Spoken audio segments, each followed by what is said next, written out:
दोस्तों, छोटे बड़े सभी दोस्तों को अम्मू का नमस्कार।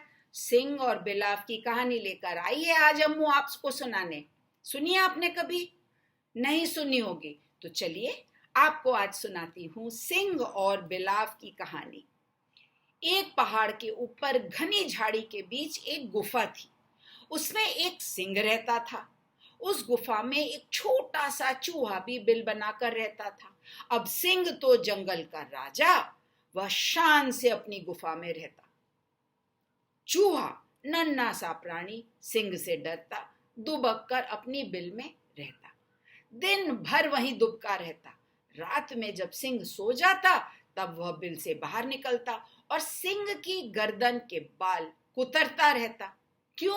क्योंकि चूहे को और कुछ खाने को तो मिलता नहीं। वह सिंह के बाल नोच नोच कर और उसी में कुछ खाना वाना अटका रहता है तो उसी से पेट भर लेता। सिंह को बड़ी परेशानी होती। सोते सोते उसकी नींद में बाधा जो पहुंचती। जब सिंह को इस बात का पता चला कि ये चूहा मुझे रोज रात को तंग करता है, उसने चूहे को मार डालने का निश्चय किया। बड़ी कोशिश की लेकिन चूहा पकड़ में ही नहीं आता था। छोटा सा था, भाग जाता। इसी चिंता में सिंह सूख कर आधा रह गया। इस अपमान से कि मैं जंगल का राजा हूं और मैं इतना शक्तिशाली हूं, परंतु इतना छोटा सा चूहा मेरी पकड़ में नहीं आता है। इसी चिंता से सिंह दिन प्रतिदिन कमजोर होता गया। अब उसको कमजोर होते देखकर उसके मित्र गीदड़ को चिंता होने लगी। गीदड़ उसका मित्र वहीं गुफा के पास में रहता। सिंह शिकार पकड़ कर लाता, पेट भर खाता, फिर बचा कुचा जो रह जाता गीदड़ आकर आराम से खाकर पेट भरता। इसीलिए गीदड़ ने सिंह से बड़ी दोस्ती करके रखी थी। अब दिन प्रतिदिन सिंह को कमजोर होते देखकर गीदड़ ने एक दिन सिंह से उसका कारण पूछा।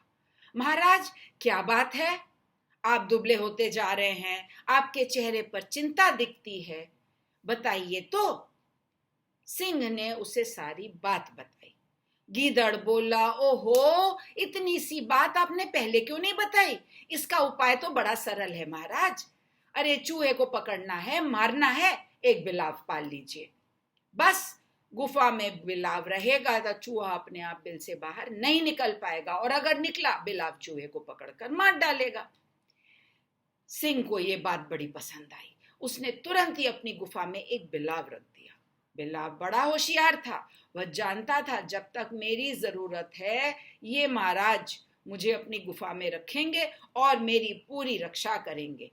इसीलिए वह चूहे को मारता नहीं था। जैसे ही चूहा निकलकर बिल से बाहर आता, बिलाव लपक कर उसे भगा देता। अब बिलाव का आदर होते देखकर गीदड़ को ईर्ष्या होने लगी, क्योंकि सिंह तो चैन से रोज रात को सो पाता, तो वो बिलाव की बड़ी खातिरदारी करता और तारीफ भी करता कि बिलाव, जब से तुम आए हो रातों की नींद मेरी बड़ी अच्छी आती है। एक दिन मौका पाकर गीदड़ ने सिंह से कहा, बिलाव चूहे को भगा तो सकता है पर मार नहीं सकता महाराज। यदि ये चूहे को मार ही नहीं सकता तो इसे यहां रखने से क्या फायदा? सिंह ने बिलाव से पूछा, अरे बिलाव, तू चूहे को मारता क्यों नहीं है? क्या तू चूहे को मार नहीं पाता? तेरे में ताकत नहीं है क्या? यह सुनकर बिलाव को तो बहुत बुरा लग गया। मुझ में ताकत नहीं है? उसी रात ज्यों ही चूहा बिल से बाहर आया, बिलाव ने झपटा और उसे पकड़कर वहीं मार डाला। इससे सिंह बड़ा खुश हो गया। उसने गीदड़ को जब ये बात बताई तो गीदड़ ने बड़ी ही चालाकी परंतु सरलता से कहा, बिलाव ने चूहे को मार दिया, ये तो बड़ा अच्छा है महाराज, पर चूहे के मर जाने के बाद अब बिलाव का यहाँ क्या काम? आपके अकेलेपन में बेकार दखल अंदाजी करता होगा, इसकी तो छुट्टी हो जानी चाहिए। सिंह बोला, तुम्हारी बात तो सही है, चूहे को मारने के लिए ही तो बिलाव को रखा था। चूहा मारा जा चुका है, अब मुझे बिलाव की कोई जरूरत नहीं। इसके बाद सिंह ने बिलाव को गुफा से बाहर निकाल दिया। अब सिंह ने बिलाव को गुफा से बाहर तो निकाल दिया, इससे गीदड़ बड़ा खुश हुआ।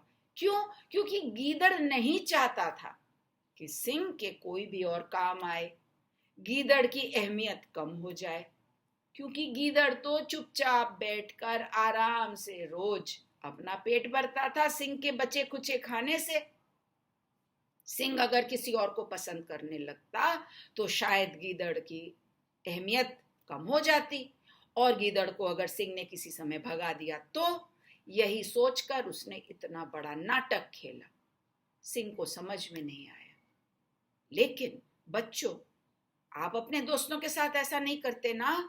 स्वार्थ दोस्ती में कभी अच्छी बात नहीं होती है। कभी भी अगर स्वार्थ है तो वो सच्ची दोस्ती नहीं, क्योंकि जैसे ही स्वार्थ खत्म हो जाएगा दोस्ती खत्म। हम तो ऐसा नहीं चाहते। कहानी कैसी लगी? अच्छी? तो अपने दोस्तों को सुनाइए और सबको अमू एंड यू चैनल पर लेकर आइए। कैसे? अरे लाइक शेयर सब्सक्राइब करिए, बेल आइकन को हिट करिए और अपने दोस्तों को भी कहिए, अरे उनके माता पिता को, कि वो अम्मू एंड यू चैनल को सब्सक्राइब करें। बस सब अपने घर से बैठे बैठे जब मर्जी अम्मू से कहानियां सुन सकते हैं, जैसे आप सुनते हैं। ठीक है? अम्मू का जल्दी इंतजार करिए, जल्दी मैं फिर से कहानी लेकर आऊंगी। तब तक के लिए अम्मू कहती है टाटा।